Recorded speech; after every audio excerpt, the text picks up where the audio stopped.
Je vous invite ce matin, frères et sœurs, à faire une lecture dans Amos, le prophète Amos. C'est son expression, ce n'est pas un petit prophète, mais on appelle ça un petit prophète par rapport à l'écrit, non pas par rapport à l'onction qui reposait sur ce prophète. Donc on va faire une lecture dans Amos. Amos, prophète qui venait du royaume du sud et qui avait été envoyé par Dieu vers le royaume du nord. Et le royaume du nord a une corrélation avec Akab, Jézabel. Et donc, Dieu envoie son prophète pour reprendre le peuple du nord. Et voilà ce qu'il dit. Bienvenue à l'église Paris Espoir et Vie. Je suis Éric Mercantia, le pasteur de l'église, et c'est une joie pour moi de te retrouver pour notre culte en direct. Dans quelques instants, tu vas entendre la parole de Dieu, le message de Dieu pour ta vie, et je te retrouve immédiatement après. Alors, à tout de suite. Écoutez cette parole que l'Éternel prononce contre vous, enfants d'Israël, contre toute la famille que j'ai fait monter du pays d'Égypte. Je vous ai choisi, vous seuls parmi toutes les familles de la terre. C'est pourquoi je vous châtierai pour toutes vos iniquités. Verset 3. Deux hommes marchent-ils ensemble sans en être convenus? La version Darby dit la chose suivante. Deux hommes peuvent-ils marcher ensemble s'ils ne sont pas d'accord? Il y a une autre version qui dit deux hommes marchent-ils ensemble s'ils ne se sont pas accordés? La deuxième lecture va nous donner la réponse. Deux hommes peuvent-ils marcher ensemble s'ils ne se sont pas accordés? Mais ils ne se sont pas accordés sur quoi? Alors, je vous invite à faire une lecture dans Genèse 17,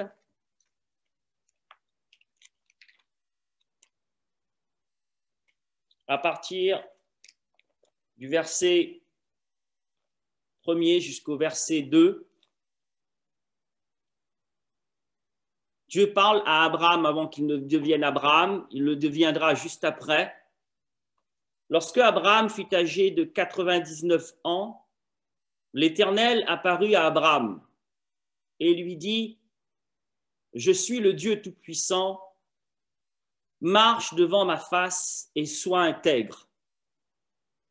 J'établirai mon alliance avec moi et toi, entre moi et toi, et je te multiplierai à l'infini. Au travers de ce texte, nous avons la promesse d'une relation et la promesse d'une postérité, sachant que au chapitre 12, Dieu avait fait la promesse d'un pays à Abraham. Donc, nous avons les trois promesses, la promesse d'une relation, la promesse d'une postérité et la promesse d'un pays. Et Dieu lui dit, pour que ces promesses s'accomplissent, marche devant ma face et sois intègre. Je vous invite à faire une dernière lecture dans le psaume 84. S'il vous plaît, le psaume 84.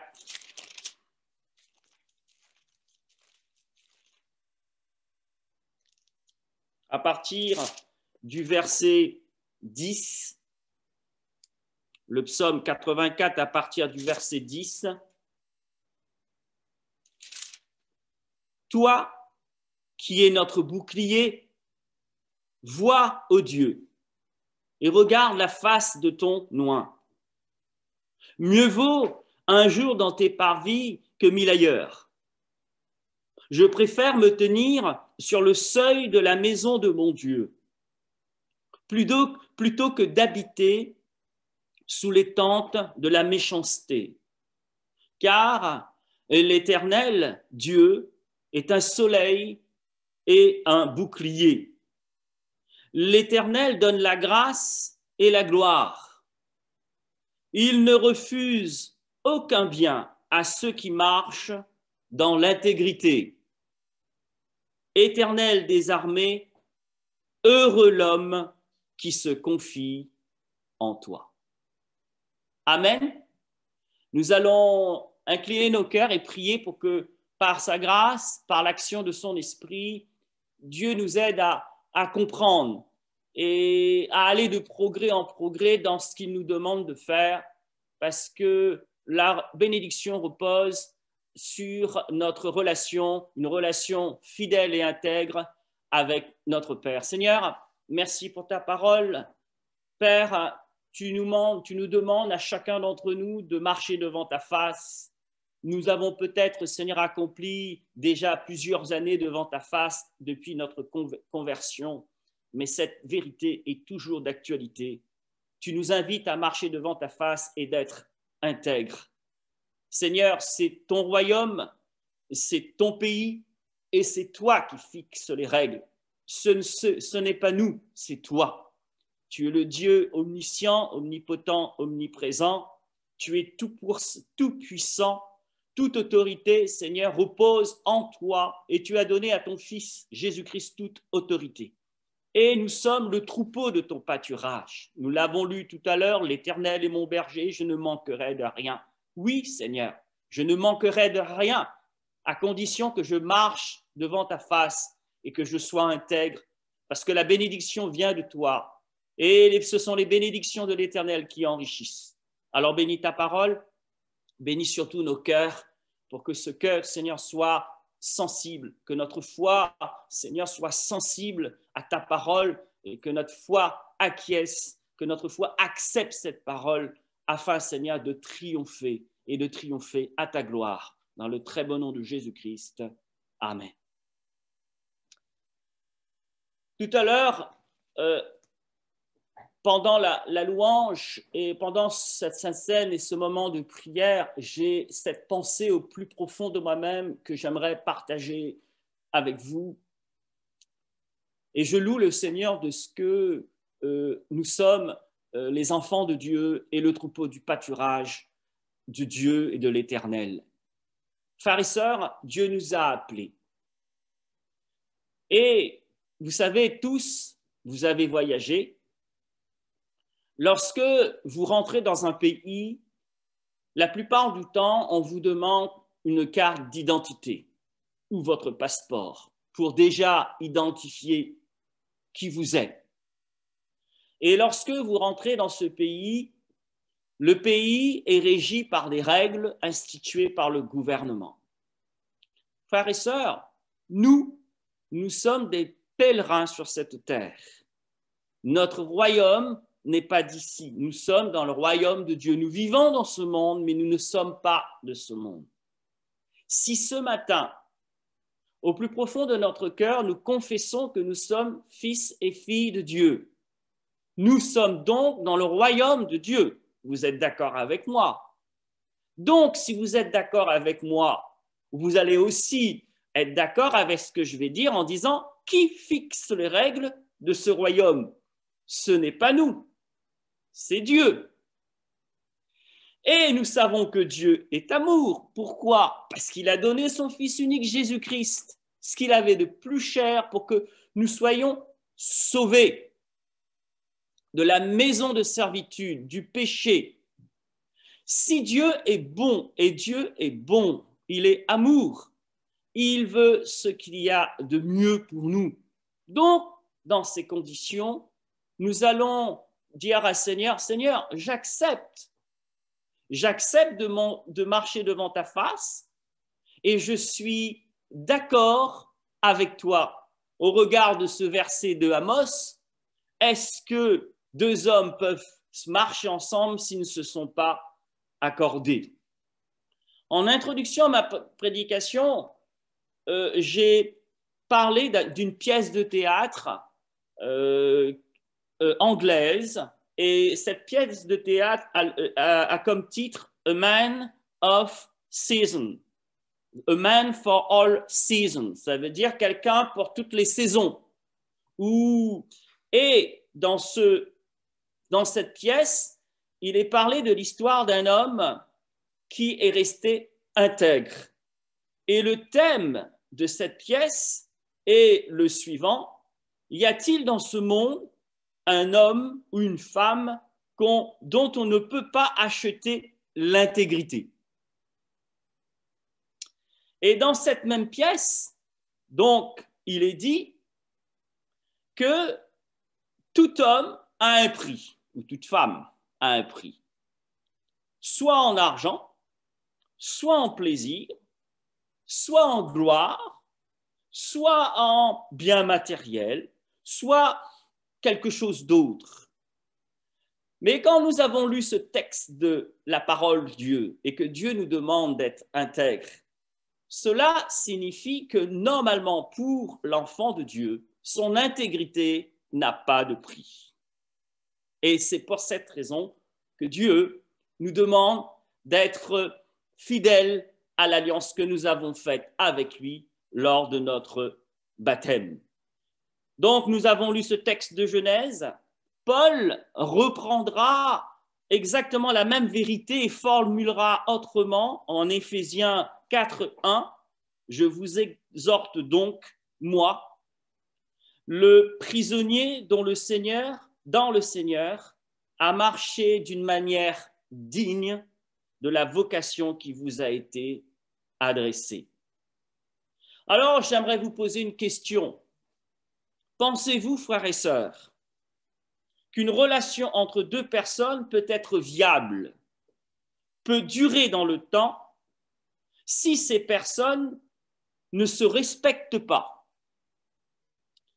Si la confiance et l'intégrité font défaut, et quelque part, s'ils ne sont pas fidèles à cette relation, vous allez me répondre que non, ce n'est pas possible. Eh bien, Dieu vous dit aussi la même chose. Il dit la chose suivante: est-ce que deux hommes peuvent marcher ensemble s'ils ne se sont pas accordés? Et frères et sœurs, nous devons nous poser la question: est-ce que cette intégrité que le Seigneur nous demande dans la marche devant ta face, est-ce que nous avons compris que cette intégrité est d'une grande valeur aux yeux de Dieu? Et pour Amos, pour quelle raison cette prophétie, cette parole a été adressée au royaume du Nord? Vous savez qu'est-ce qui s'est passé dans le royaume du Nord? Et c'est pour cette raison que Dieu commence par leur parler du fait qu'ils ont été tirés d'Égypte. Frères et sœurs, nous avons ici été retirés de la maison de servitude. Nous étions esclaves. Et hier soir, j'entendais quelqu'un qui disait: mais un esclave, il n'a rien à dire. Il n'a aucun pouvoir. C'est le maître qui décide pour lui. Il n'a aucun droit de citer. Et nous étions esclaves de l'Égypte. Et Dieu nous a libérés. Donc, notre nouveau maître, c'est le Seigneur. Et c'est ce que Dieu dit au peuple d'Israël: je vous ai retiré de l'Égypte, je vous ai donné la liberté et je vous ai demandé de marcher devant ma face parce que je vais devenir votre maître. Mais ce n'est pas un maître servile comme le Pharaon l'a été, c'est un maître rempli d'amour. Et ce qui s'est passé, frères et sœurs, à ce moment-là, dans le pays du royaume du Nord, certains Israélites n'avaient pas respecté les termes de l'alliance. Et ils ont réduit en esclavage certains de leurs propres frères.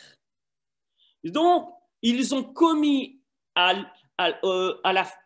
sous le regard de Dieu, devant la face de Dieu, une infidélité. Ils ne sont pas restés fidèles à la relation et les termes de cette relation avec Dieu. C'est pour cette raison que Dieu dit: peut-on marcher ensemble si nous ne sommes pas d'accord?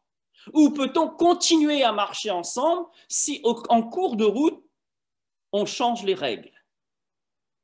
La réponse est non. Il faut rétablir les règles. Alors, frères et sœurs, ce matin, je vous invite à voir ensemble que pour qu'une relation dure, et cette relation, c'est une alliance avec l'Éternel, pour que l'Éternel reste notre berger et que je ne manquerai de rien et je continue à ne manquer de rien, il faut que cette relation avec Dieu soit au beau fixe. Et frères et sœurs, pour qu'une relation dure, cette relation a besoin d'être entretenue. Cette relation avec Dieu, cette alliance, a besoin d'être protégée de toute menace. Et cette relation avec Dieu, du coup, nous protège aussi. C'est pour cette raison, au regard des textes que nous avons lus, j'aimerais déjà déposer cette première pensée dans votre cœur. L'intégrité est un pilier important de la vie chrétienne, nécessaire à la construction d'une vie chrétienne solide en Christ. Qu'est-ce que l'intégrité? Alors, je ne vais pas partir parce qu'il y aurait beaucoup de choses à dire. Alors, l'intégrité, pour faire simple, c'est une grande fidélité. C'est de la loyauté. C'est quelque chose même, le mot intégrité dans la parole de Dieu en hébreu, ça veut dire tamim. Tamim. Ce mot est utilisé pour parler de quelque chose qui est sans défaut, sans tache, quelqu'un qui est entier, quelque chose de parfait, quelque chose qui marche dans la vérité, un homme qui marche dans la vérité, quelqu'un qui est droit, et quelque chose d'intact, un homme honnête, un homme rempli de probité. Et on peut aussi parler de l'intégrité d'un territoire. C'est quoi l'intégrité d'un territoire? Et l'intégrité d'un territoire, c'est que ceux qui possèdent ce territoire, ces personnes-là ont le droit de faire tout ce qu'il faut pour protéger le territoire contre toute influence mauvaise de l'extérieur. Donc voilà ce que c'est que l'intégrité. Alors revenons à ce texte de Amos. Deux hommes peuvent-ils marcher ensemble s'ils ne sont pas d'accord? Alors ce matin, si Dieu nous demande, comme à Abraham, de marcher devant sa face et d'être intègre, la première question que nous devons nous poser ce matin, et c'est Amos qui nous la pose, c'est est-ce que nous sommes d'accord avec ça? Est-ce que nous sommes d'accord avec cette vérité? Est-ce que, du coup, nous sommes d'accord avec Dieu? Dans quel sens? Est-ce que nous sommes d'accord pour comprendre que pour Dieu, l'intégrité est une chose importante? Lors de notre conversion, nous avons confessé vouloir dorénavant marcher à la suite de Christ, en respectant sa parole, avec l'aide de son esprit et de sa grâce, et d'être fidèle à l'assemblée des saints. Voilà ce qui a été prononcé, proclamé le jour de notre baptême. Sommes-nous restés fidèles à cet engagement pris lors de ce baptême? Posons-nous la question. Laissons l'Esprit de Dieu sonder nos cœurs. Autrement dit, pensez-vous pouvoir construire une relation durable et bénie si cet engagement d'être intègre n'est pas respecté? Notre vie se construit avec une relation de confiance et de dépendance avec Dieu. Nous avons besoin de Dieu. Et Dieu nous le dit, sans moi, vous ne pouvez rien faire. La parole de Dieu nous dit, le juste vivra par la foi. La foi en qui? La foi en Dieu. Nous sommes sauvés par la grâce, par le moyen de la foi, et cela ne vient pas de Dieu. Cela ne vient pas de nous, cela vient de Dieu. C'est une grâce. Et ça, c'est le fondement même de la vie chrétienne. Et nous devons construire notre vie chrétienne sur ces vérités. Laissez-moi prendre un exemple pour vous bien faire comprendre. Quand Dieu demande à Abraham de marcher dans une intégrité, c'était le fondement. Qu'est-ce que Dieu demande à Abraham? De lui faire confiance. Vous savez pour quelle raison? Parce que Abraham Dieu lui a demandé de quitter son pays, de quitter sa famille, sa patrie, et d'aller dans un pays, d'ailleurs il ne savait pas trop où il allait, et là le pays dans lequel il est, il n'a rien, il n'a qu'une seule tente. Et Dieu lui dit, je vais te donner ce pays. Vous vous rendez compte? Il n'a rien, et Dieu lui dit, je vais tout te donner. Mais Dieu lui dit, je te fais la promesse de faire une alliance avec toi et je vais te bénir. Je vais te bénir et tu seras une source de bénédiction pour les autres. Je te donne la promesse d'une descendance et je te donne la promesse d'un pays. Mais Dieu lui dit, en revanche, reste dans cette bénédiction, reste dans ces promesses. Mets-toi dans une position pour que je puisse te bénir. Et, frères et sœurs, c'est ça le fondement.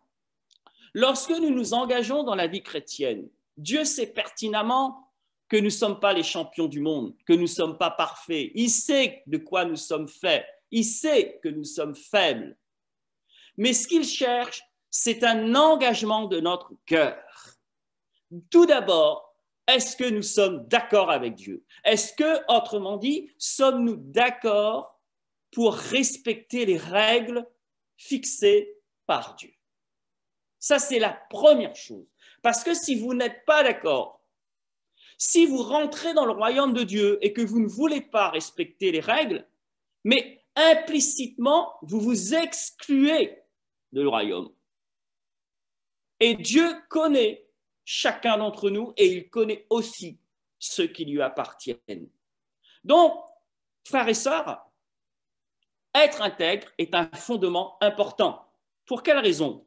Comment pouvons-nous être humbles? Et nous savons que Dieu fait grâce aux humbles et il résiste aux orgueilleux. Si nous n'avons pas l'intégrité de reconnaître nos faiblesses personnelles, comment pouvons-nous acquérir la charité pour les autres si nous ne sommes pas complètement honnêtes dans nos relations avec eux? Ça va être difficile. Et la relation ne va pas durer très longtemps, au fait. Comment pouvons-nous nous repentir, reconnaître nos péchés, si nous avons des difficultés à vraiment identifier le péché dans nos vies? Frères et sœurs, l'intégrité dans tous les domaines de nos vies doit nous mouvoir dans tous les domaines de nos vies, tous les domaines, relationnels, financiers, dans notre couple, dans tout ce que nous faisons. C'est devant Dieu que nous marchons et demandons au Seigneur toute la force d'être intègre dans tout ce que nous faisons pour que son nom soit glorifié. Et j'ai ajouté, si ce matin nous reconnaissons qu'il y a eu des compromis et que nous savons que Dieu demande à Abraham d'avoir ça comme fondement et Dieu va pouvoir construire dessus. Si nous reconnaissons ce matin que peut-être que on a peut-être fait des compromis, qu'il n'y a pas vraiment trop d'intégrité, et que nous avons fait des erreurs et que parfois nous avons même décidé de vendre notre intégrité pour telle gloire, pour tel bien matériel, frères et sœurs, j'ai une bonne nouvelle à vous annoncer. Nous sommes au temps de la grâce. Il est encore temps de revenir au Seigneur. Il est encore temps. C'est Christ qui va vous aider. Christ est rempli d'amour. Il ne met personne dehors et il va remettre de l'ordre dans vos vies pour qu'il puisse encore plus vous bénir. Amen. Alors, la question qu'on pourrait se poser ensuite, c'est Seigneur, est-ce qu'il faut être parfait pour être intègre? Je viens juste de répondre à la question. Frères et sœurs, si c'était le cas, personne ne pourrait être intègre. En revanche, ce que Dieu demande, ce que Dieu recherche, ce sont des hommes et des femmes qui le craignent. Ce n'est pas de la peur, Mais autant le ciel est élevé au-dessus de la terre, autant sa bonté est grande pour ceux qui le craignent. La crainte de l'Éternel dans le cœur. Et je crois que, quelque part, Abraham, lorsqu'il est arrivé dans ce pays, il était étranger. On le regardait comme l'étranger, alors qu'il avait dans son cœur la promesse suivante, ce pays, Dieu allait le donner à sa descendance. Donc, quelque part, il pouvait aussi avoir quelques craintes, parce qu'il était étranger dans ce pays et il était entouré d'autres peuples. Il était tout seul. Son seul salut se trouvait en Dieu. Et cette sainte crainte que Dieu lui inspirait a été pour lui une assurance et ça a été salutaire. Et c'est ainsi qu'il est devenu le père d'une grande multitude. Frères et sœurs, cette sainte crainte nous donne la capacité de nous éloigner du mal, de rester intègres et de nous rapprocher du bien. Parce que nous avons le désir au plus profond de nous-mêmes, devant l'amour de Dieu, de dire Seigneur, aide-moi à t'être fidèle. Je fais juste une petite parenthèse. Lorsque vous regardez l'Apocalypse, il est parlé de plusieurs églises, dont l'église de Philadelphie. Et souvent, on entend parler, ouais, dans l'église de Philadelphie, il y avait beaucoup d'amour. Vous savez ce qui a fait que l'église de Philadelphie a été saluée, a été honorée par le Seigneur Jésus? Vous savez qu'est-ce qui a fait que cette église a été saluée? Sa fidélité, son intégrité par rapport à son engagement, par rapport à la parole de Dieu. Et nous connaissons que cette église a reçu les félicitations du Sauveur. Que le nom du Seigneur soit béni. Et nous, ce matin aussi, frères et sœurs, avec l'aide de son esprit, nous voulons marcher dans l'intégrité et nous savons que Dieu connaît de quoi nous sommes faits et il est prêt à nous aider à y arriver. Frères et sœurs, ne l'oublions pas. Ne l'oublions pas. Nous sommes convertis à Dieu. C'est vers Dieu que nous nous sommes tournés.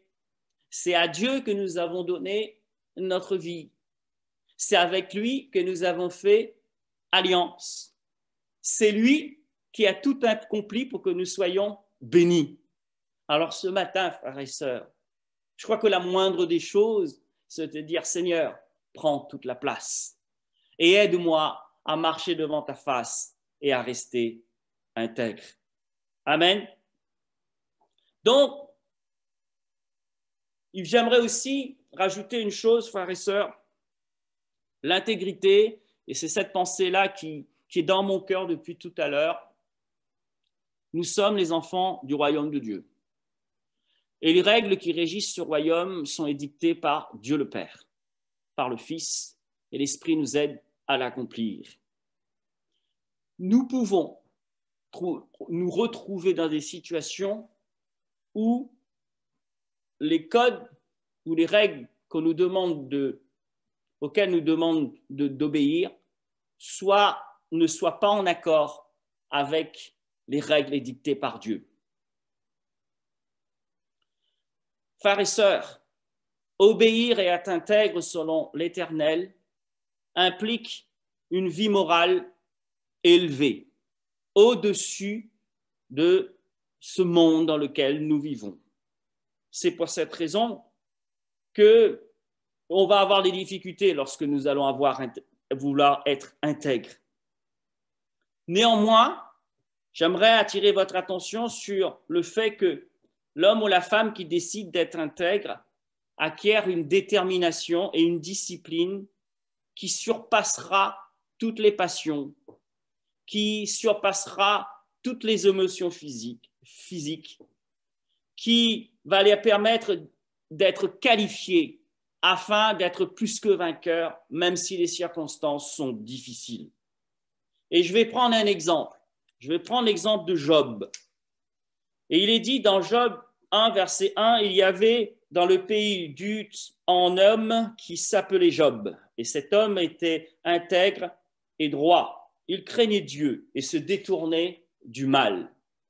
Job était considéré par Dieu comme un homme intègre. Que va-t-il se passer? Satan va remettre en cause l'intégrité de Job. Mais en dépit de cela, Job restera fidèle. Voilà un petit peu le raisonnement de Satan. Et au fait, frères et sœurs, c'est toujours le même aujourd'hui à l'égard du chrétien. Le raisonnement de Satan est le suivant. Un humain, un homme, une femme, un chrétien, restera-t-il fidèle à Dieu s'il est éprouvé à l'extrême et que son obéissance semble ne lui être d'aucun profit matériel? Peut-il rester fidèle? Un chrétien restera-t-il fidèle à Dieu s'il perd ses proches, voire ses enfants? Ce fut le cas de Job. Restera-t-il fidèle à Dieu s'il perd sa santé? Restera-t-il fidèle à Dieu s'il perd son emploi, son titre honorifique, son confort? Satan, c'est ce qu'il a dit à Dieu. Il a dit, mais Job, tu dis que Job est intègre, mais bien sûr il est intègre, parce que tu n'arrêtes pas de le bénir. Et Dieu va lui dire, vas-y, éprouve-le. Satan, qu'est-ce qu'il va faire? Il va essayer d'acheter votre intégrité. Un chrétien qui décide d'être intègre, Satan va essayer de l'acheter. Ou bien, qu'est-ce qu'il va faire? Il va mettre à l'épreuve l'intégrité de cet enfant de Dieu. Et en Job 2,8, il est écrit la chose suivante, et Job prit un tesson pour se gratter et s'assit sur la cendre. Sa femme ne va même pas l'aider. Vous savez qu'est-ce que sa femme va lui dire? Sa femme lui dit, tu demeures ferme dans ton intégrité, maudis Dieu et meurs. Mais Job lui répondit, tu parles comme une femme insensée. Quoi? Nous recevons de Dieu le bien et nous ne recevrons pas aussi le mal. En tout cela, Job ne pécha point par ses lèvres. Au travers de l'exemple de Job, nous voyons que l'intégrité doit motiver toutes nos décisions, toutes nos paroles, toutes nos pensées, toutes nos actions, bref, toute notre vie. Et j'aimerais juste vous rajouter, parce que ça me fait sourire, j'ai lisé et ça m'a interpellé. Vous savez, nous avons une vie professionnelle. Et en début d'année, en milieu d'année, on nous demande quels sont les stylos. Avez-vous besoin de stylos, de bloc-notes, de crayons pour travailler? Et il y a un chrétien une fois où le Seigneur l'a interpellé parce qu'il ramenait les bloc-notes à la maison. Il ramenait les stylos, les scotch. Et Dieu lui a dit, mais que fais-tu? Ça ne t'appartient pas. C'est pour la vie professionnelle. Ce n'est pas pour la maison. Dans ces petits détails, frères et sœurs, j'attire votre attention. Ça, et respectez que ça, c'est de l'intégrité. Et laissez-moi vous dire que si vous êtes intègre devant Dieu, Dieu va vous bénir. C'est ce qu'il a promis à Abraham. Et cette bénédiction est aussi pour nous. Amen. Que le nom du Seigneur soit béni. Et je posais la question, je me dis, mais Seigneur, y a-t-il dans ce monde un homme ou une femme qu'on ne peut pas acheter, qu'on ne peut pas acheter, dont l'intégrité n'a pas de prix? Et vous savez ce que j'ai écrit sur ma feuille là? J'ai dit oui, il y a une réponse. Le disciple de Jésus-Christ. Est-ce que vous êtes d'accord avec moi? Alléluia, que le Seigneur soit béni. Le chrétien intègre est un chrétien qui vit pieusement, armé de la pensée qu'il aura à souffrir à cause de son intégrité. Et si nous reconnaissons que nous sommes faibles dans certains, fortifions-nous dans certains points de notre vie, fortifions-nous dans la grâce de Dieu, et Dieu nous fera triompher par la puissance de l'Esprit, et il nous fera grâce. Comme un père a compassion de ses enfants, l'Éternel a compassion de tous ceux qui le craignent, car il sait de quoi nous sommes faits, il se souvient que nous sommes poussière.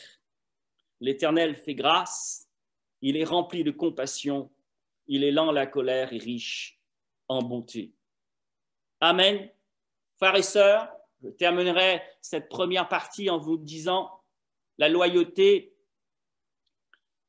et l'honnêteté ou l'intégrité sont des valeurs qui, effectivement, par les temps courts, ne prévalent pas dans notre société moderne.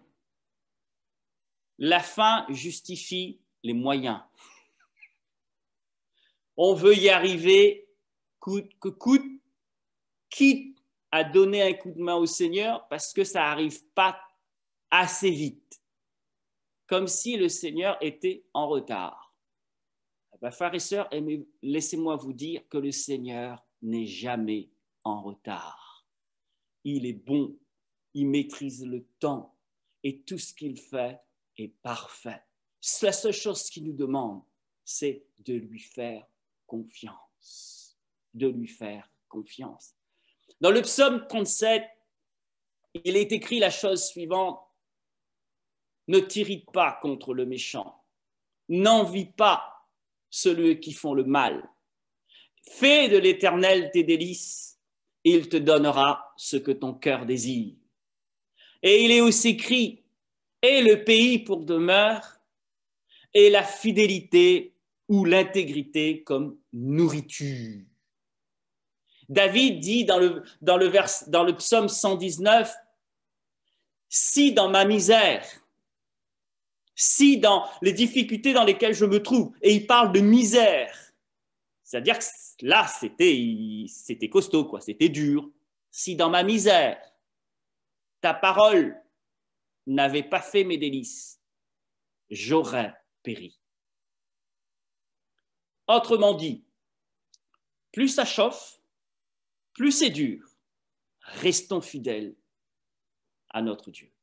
Il pourvoira à tous nos besoins. Amen. La deuxième pensée que j'aimerais mettre sur votre cœur: le chrétien intègre et qui reste fidèle à son engagement à l'égard de Dieu est garanti de la protection de l'Éternel et recevra bénédiction de sa part. Il y a un autre homme, frères et sœurs, dans la parole de Dieu, qui est cité comme quelqu'un d'intègre. Et hier, on a fait l'étude, pas de lui, mais de l'époque dans laquelle il se trouvait, mais on l'a cité aussi. Il s'agit de Noé. Il est écrit en Genèse 6:9, Noé était un homme juste et intègre dans son temps. Noé marchait avec Dieu. Noé avait reçu de Dieu une mission particulière. Et d'après les historiens, la construction de l'arche aurait pris 120 ans. Il a construit l'arche et pendant toute la construction de l'arche, il a essayé de convaincre ses concitoyens qu'il fallait rentrer dans l'arche et que Dieu allait envoyer le déluge. Bref, c'était un prédicateur de la vérité. Et vous savez pertinemment qu'il n'y en a que 8 seulement qui sont rentrés dans l'arche. C'est-à-dire qu'à ce moment-là, on ne l'a pas écouté. Il a connu l'opposition, les railleries, mais lui, il est resté fidèle à la mission qui lui a été confiée, au milieu d'une génération perverse. Le texte lui-même nous donne un premier élément de réponse. Il est dit que Noé marchait avec Dieu. Que faut-il entendre par marcher avec Dieu? À ce moment-là, frères et sœurs, qu'est-ce que cette expression veut dire? Vous savez que Noé était ni juif, ni protestant, ni catholique, ni musulman, ni bouddhiste. Heureusement d'ailleurs. Il connaissait Dieu, le Dieu unique. À ce moment-là, toutes ces religions n'existaient pas. Alors, qu'est-ce que signifiait marcher avec Dieu? Marcher avec Dieu, c'est-à-dire qu'à ce moment-là, Noé a fait confiance à Dieu. Il l'a fait confiance. Et il ne s'est pas conformé aux rites païens, aux idoles. Il n'a pas adoré les idoles qui étaient adorées à ce moment-là. Mais il avait décidé de vivre une relation personnelle avec Dieu, en aimant son prochain, en dépit de la méchanceté de ceux qui étaient en face de lui. C'est son intimité avec Dieu qui lui a permis d'entendre la voix de Dieu, de garder le cap et de rester intègre. C'est pour cette raison, quand il est dit « Dieu dit à Noé », c'est-à-dire qu'il était à l'écoute. Et Dieu nourrissait sa foi. Et nous, frères et sœurs, nous, c'est la même chose. Si nous voulons rester intègres, il faut que notre relation avec Dieu soit au beau fixe. C'est cette intimité qui lui a permis d'agir avec foi en fonction de ce que Dieu lui dit. Frères et sœurs, l'intégrité aussi, c'est de faire ce que Dieu dit et non pas de faire ce que le monde nous dit. C'est d'obéir à la parole de Dieu. C'est par la foi que Noé, divinement averti des choses qu'on ne voyait pas encore, et saisi d'une crainte respectueuse, je vous ai parlé tout à l'heure de crainte, construisit une arche pour sauver sa famille. C'est par elle qu'il condamna le monde et devint héritier de la justice qui s'obtient par la foi. Hébreux 11, verset 7. Noé nous parle de notre fermeté dans notre intégrité. Pourquoi? Parce que notre âme a une grande valeur aux yeux de Dieu. Frères et sœurs, quand tout à l'heure je vous dis et je vous pose cette question, est-ce qu'il y a un homme ou une femme dont l'intégrité n'a pas de prix? J'ai répondu oui, le disciple de Jésus-Christ. Mais qu'est-ce qu'il faut comprendre derrière cette question de l'intégrité? Est-ce que l'intégrité de quelqu'un a une valeur? Peut-on la payer? Peut-on la monnayer? Frères et sœurs, il s'agit de notre âme. Il est dit en Marc 8, verset 36, « Et que servirait-il à un homme de gagner tout le monde s'il perd son âme? Que donnerait un homme en échange de son âme? Perdre son intégrité, vendre son intégrité, signifie aussi vendre son âme. » Et frères et sœurs, tout autour de nous, nous avons des exemples de personnes, de notoriété, qui chantent dans leur chant qu'ils ont vendu leur âme. Et ils ne s'en cachent pas, pour la gloire. Nous sommes de ceux qui ont décidé de donner notre âme à Dieu.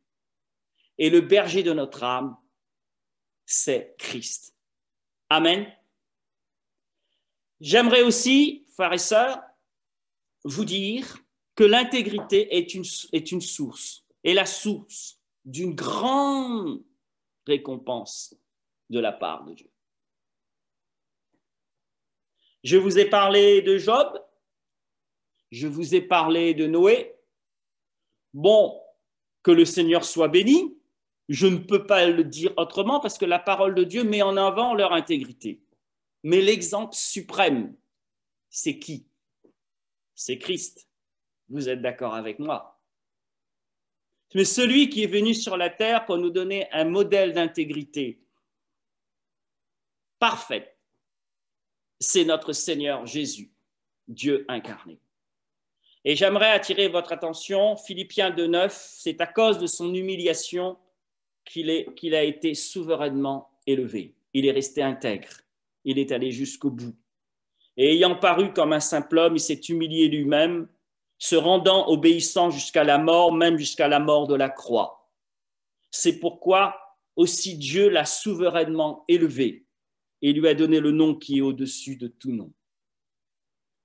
Le lion de Juda a vaincu pour ouvrir le livre du dessein de Dieu, pour conduire le déroulement de l'histoire, parce qu'il s'est laissé immoler comme un agneau et comme un agneau sans défaut. Apocalypse 5, verset 5, « Et l'un des anciens me dit, ne pleure point, voici, il a vaincu le lion de la tribu de Juda, la racine de David, pour ouvrir le livre et ses 7 sceaux. Il a été intègre et il est allé jusqu'au bout. Comme tel, Jésus a été digne de recevoir pouvoir et les honneurs de la royauté. Il est le roi des rois. L'agneau qui a été immolé est digne de recevoir la puissance et la richesse et la sagesse et la force et l'honneur et la gloire et la louange. Apocalypse 5, verset 12. C'est pour dominer sur les morts et sur les vivants que le Christ est mort et ressuscité. Romains 14, verset 9. Frères et sœurs, laissez-moi vous inviter à faire un petit retour en arrière dans le jardin de Gethsémani. Que se passe-t-il? La croix n'est pas très loin. Jésus sait qu'il est l'agneau de Dieu et qu'il va être sacrifié. Dieu a tant aimé le monde qu'il a donné son Fils unique afin que quiconque croit ne périsse pas mais qu'il ait la vie éternelle. Ça y est, c'est bientôt l'apogée de son ministère. Et l'apogée de son ministère, c'est la croix. En revanche, dans le jardin de Gethsémani, il sait qu'à cause du péché, de mon péché, du péché du monde, il va être séparé de Dieu, son Père. Et c'est pour cette raison qu'il dit, Père, que si c'est possible que cette coupe s'éloigne de moi, mais non ma volonté, mais la tienne. Il a voulu rester intègre jusqu'au bout. Il y a eu un combat. Nous aussi, frères et sœurs, nous aurons des combats. Si le Maître a eu des combats, nous aurons aussi des combats. Mais j'attire votre attention aussi sur le fait qu'à ce moment-là, lorsqu'il a dit « non ma volonté, mais la tienne », à ce moment-là, Dieu a envoyé un ange pour le fortifier. Sachez que si vous décidez de rester dans le camp de Dieu, Dieu va vous fortifier pour que vous puissiez arriver jusqu'au bout. Amen. Lorsque nous décidons de rester fidèles à l'alliance que Dieu a fait avec nous, de rester intègres jusqu'au bout, en fin de compte, frères et sœurs, c'est nous-mêmes que nous protégeons. C'est notre âme que nous protégeons et nous pouvons être aussi un sujet de bénédiction pour les autres. Nous nous donnons alors, en restant intègres, toutes les chances de parvenir sûrement à l'autre bord, car le berger de notre âme veille sur nous. Et rappelez-vous cette fameuse phrase, passons à l'autre bord. Frères et sœurs, nous devons aller jusqu'au bout. Et si Christ est avec nous, nous y arriverons. Et si, frères et sœurs, les temps sont difficiles, 1 Pierre dit la chose suivante, 1 Pierre dans son épître, 1 Pierre 3, verset 17, « Car il vaut mieux souffrir, si telle est la volonté de Dieu, en faisant le bien qu'en faisant le mal. » Il y a un choix à faire pour préserver notre intégrité. Et j'arrive à la conclusion, et cette conclusion, c'est le psaume 84 qui nous le dit, et écoutez bien, Dieu ne refuse aucun bien à ceux qui marchent dans l'intégrité. Amen. Dieu ne refuse aucun bien à ceux qui marchent dans l'intégrité. Résumons une synthèse. Nous avons compris à la fin de cette prédication que l'intégrité est d'une grande valeur aux yeux de Dieu. Et Dieu cherche des hommes fidèles et des femmes fidèles, des hommes intègres et des femmes intègres. Nous avons compris que l'intégrité doit régir tous les domaines de nos vies, nos actions, nos pensées, nos paroles, bref, toute notre vie. Nous avons aussi compris que notre intégrité doit être préservée, car Satan voudra l'acheter. Combien ça coûte? Et là, je vous donne ce verset de 1 Pierre 3, verset 17, « Car il vaut mieux souffrir, si telle est la volonté de Dieu, en faisant le bien qu'en faisant le mal. » Nous avons compris, frères et sœurs, que notre intégrité nous permet d'être un vase utile dans les mains de Dieu pour accomplir de bonnes œuvres. Nous avons compris ce matin que notre intégrité devant Dieu nous permet de nous préserver ou de préserver notre âme, car elle est d'une grande valeur. Et que servira-t-il à un homme de gagner tout le monde s'il perd son âme? Que donnerait un homme en échange de son âme? Marc 8, verset 36. Et nous avons aussi compris, frères et sœurs, ce matin, à celui qui est intègre, Dieu ne refuse aucun bien. En effet, Dieu pourvoira à tous vos besoins, car celui qui marche devant la face de Dieu de manière intègre, Dieu promet d'être son Dieu et de faire une alliance éternelle avec lui. Car l'Éternel est un soleil et un bouclier. L'Éternel donne la grâce et la gloire et il ne refuse aucun bien à ceux qui marchent dans l'intégrité. Alors, mes frères et sœurs, par la puissance du Saint-Esprit et par la grâce qui abonde en Jésus-Christ, allons de progrès en progrès jusqu'à la stature parfaite de Jésus-Christ et marchons devant la face de Dieu et soyons intègres. C'est pour cette raison que je me permets maintenant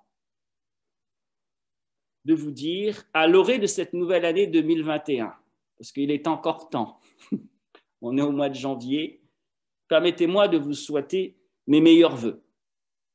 Que Dieu vous aide à marcher devant sa face dans l'intégrité toute l'année durant. Et frères et sœurs, si vous marchez dans l'intégrité, votre prospérité spirituelle se verra. Elle sera évidente. Et aussi, donnons à Christ, le berger de notre âme, toutes les rênes de notre vie, afin qu'il puisse nous conduire à bon port. Bonne année 2021 en Christ. Amen. On va incliner nos têtes. Seigneur, la pensée qui me remplit est la suivante. Nous sommes le troupeau de ton pâturage. Nous ne sommes pas meilleurs que les autres, c'est toi qui nous as justifiés. C'est toi qui nous as sanctifiés.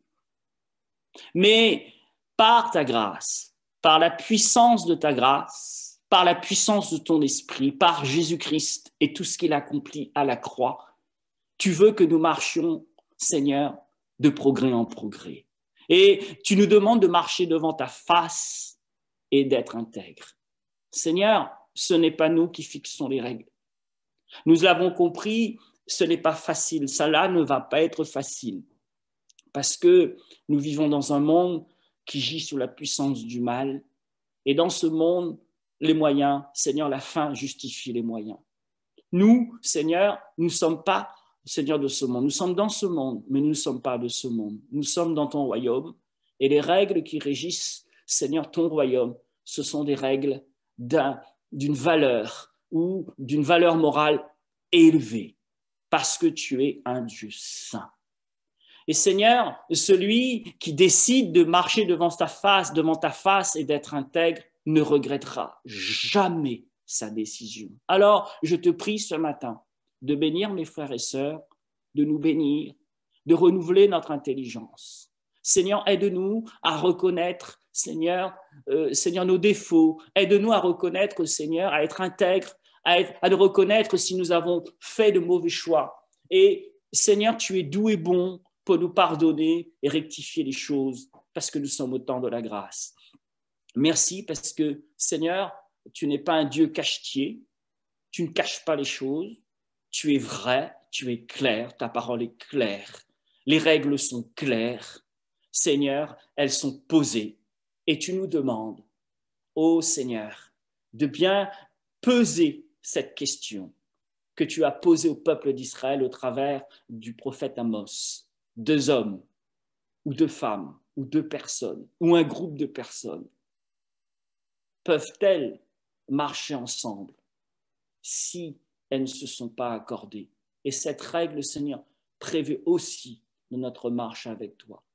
Seigneur, sommes-nous d'accord de marcher devant ta face en respectant tes règles? Seigneur, nous te disons que oui. Aide-nous, Seigneur, à être restés fidèles à cet engagement. Par ta grâce, par ton esprit, aide-nous. Et merci, Seigneur, pour ta parole. Merci pour ta fidélité. Merci pour ta communion fraternelle. Et merci, Seigneur, parce que je sais que tu ne refuses aucun bien à ceux qui marchent dans l'intégrité. Que tu sois béni dans le très beau nom de Jésus. Amen. Bon retour parmi nous.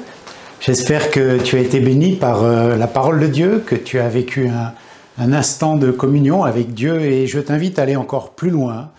Avec le Seigneur, il y a tellement plus pour ta vie. Rejoins-nous, abonne-toi à la chaîne YouTube, visite notre page Facebook ou le site internet, c'est juste en dessous.